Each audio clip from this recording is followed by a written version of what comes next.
Meet Tunde. Tunde works as a procurement officer at a construction firm in Abuja. Decent salary. Regular pay. He has been there 7 years. Then one Monday morning, his manager calls him in.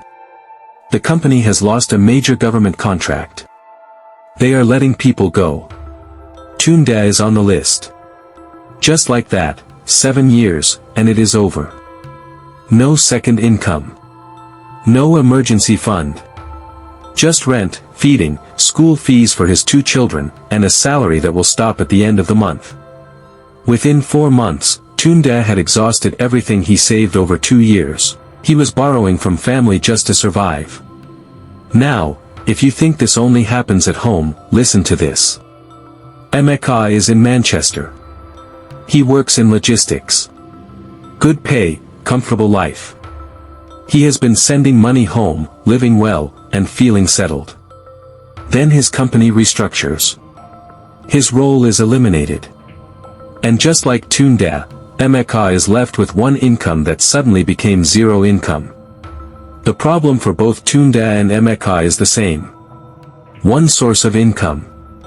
No backup. No cushion. This is called income risk, and it is one of the most dangerous financial positions you can be in. So what do you do? First, start building a second stream of income. It does not have to be big at the start. It could be a small trade, freelance work, tutoring, or even monetizing a skill you already have. Second, build an emergency fund. Financial experts recommend at least 3 to 6 months of your total living expenses kept somewhere safe and accessible. Not invested. Not spent. Just sitting there, ready for a moment, exactly like Tunde and Emeka's. Tunde eventually found a new job. Emeka eventually did too. But both of them lost nearly 2 years of financial progress they could have protected with one simple habit. Now meet Amara. Amara is a teacher in Lagos. Disciplined. Careful. Every month without fail, she saves a portion of her salary in her bank account. After 3 years, she is proud of herself. The number in her account is the biggest it has ever been.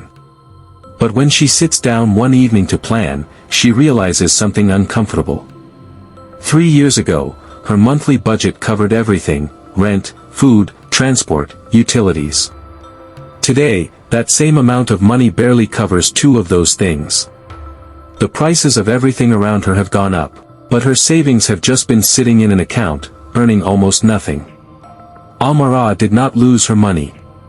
But inflation quietly stole its value while she was not looking.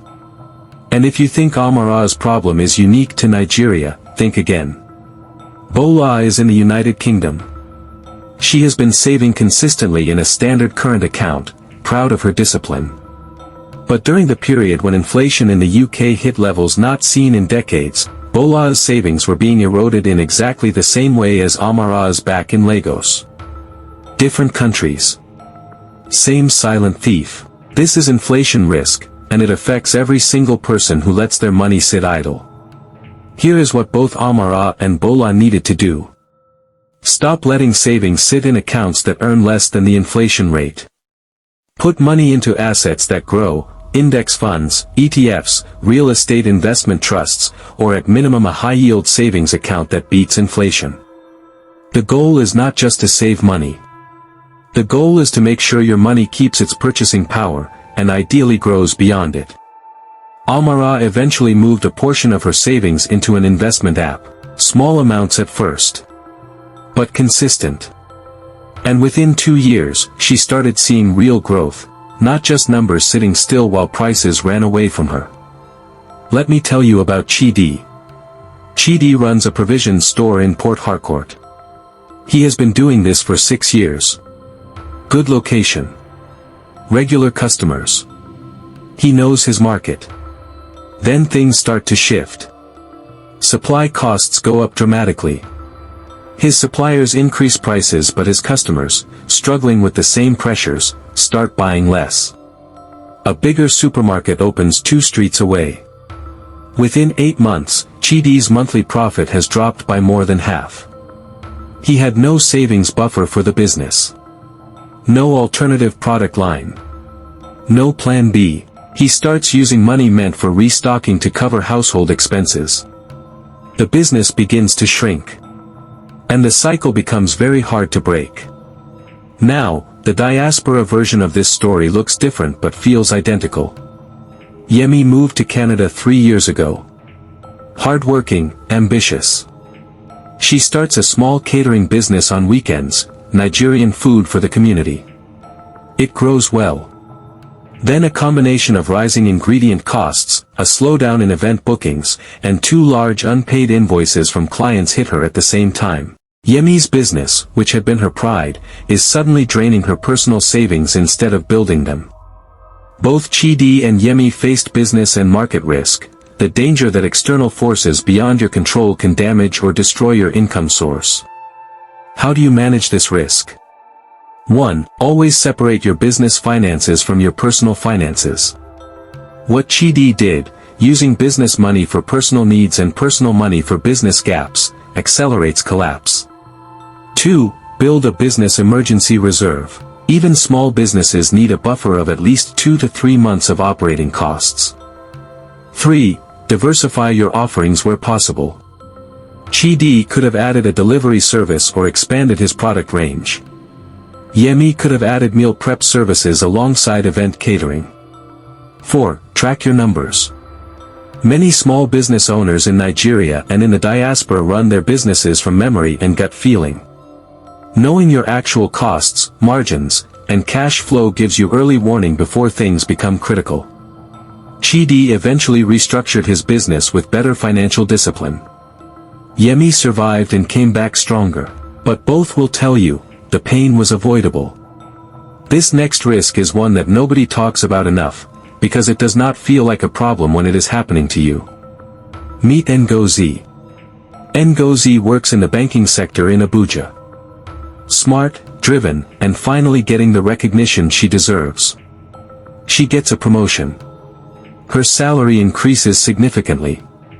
For the first time in years, she feels financially free.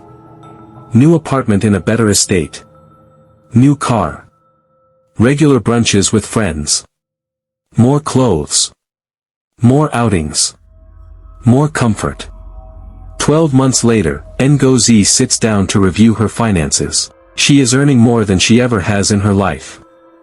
But her savings balance is almost identical to what it was before the promotion. Everything extra she earned was spent.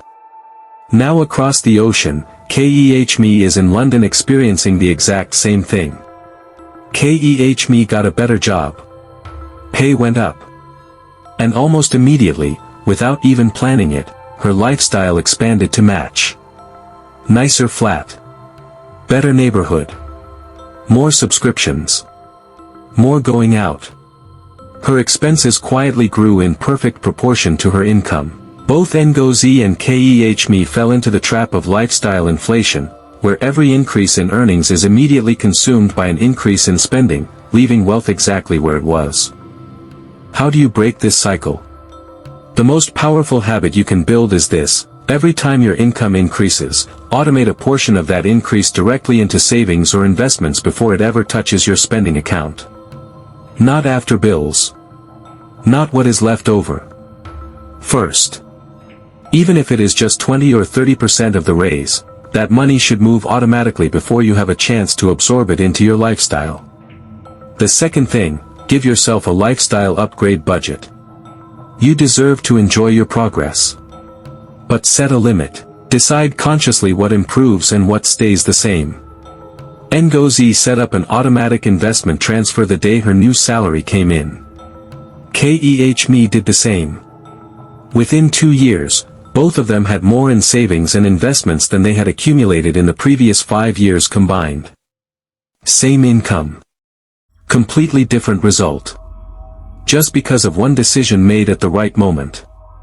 And now, the risk that has caused more pain in Nigerian financial circles than almost anything else. Meet Chioma. Chioma is based in Ibadan. She has been saving carefully for 2 years, and she is frustrated that her money is not growing fast enough. Then someone in her WhatsApp group shares an investment platform. The returns are extraordinary, far beyond anything a bank or legitimate investment could offer. There are testimonials. People showing payment screenshots. A professional-looking website.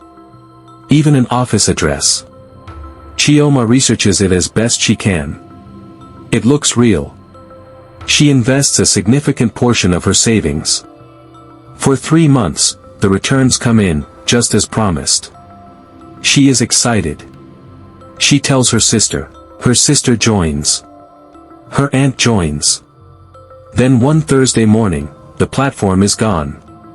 Website down. Phones switched off. WhatsApp group deleted overnight. Everything Chioma invested, her savings, and the money her family put in, gone. This is not a new story in Nigeria. We have seen it happen over and over, different names, same playbook. And if you think the diaspora is protected from this, meet Dele. Dele is in the United States. He has been seeing aggressive promotions for a crypto investment platform in Nigerian community groups online. Massive promised returns. People vouching for it loudly. Dele is cautious at first.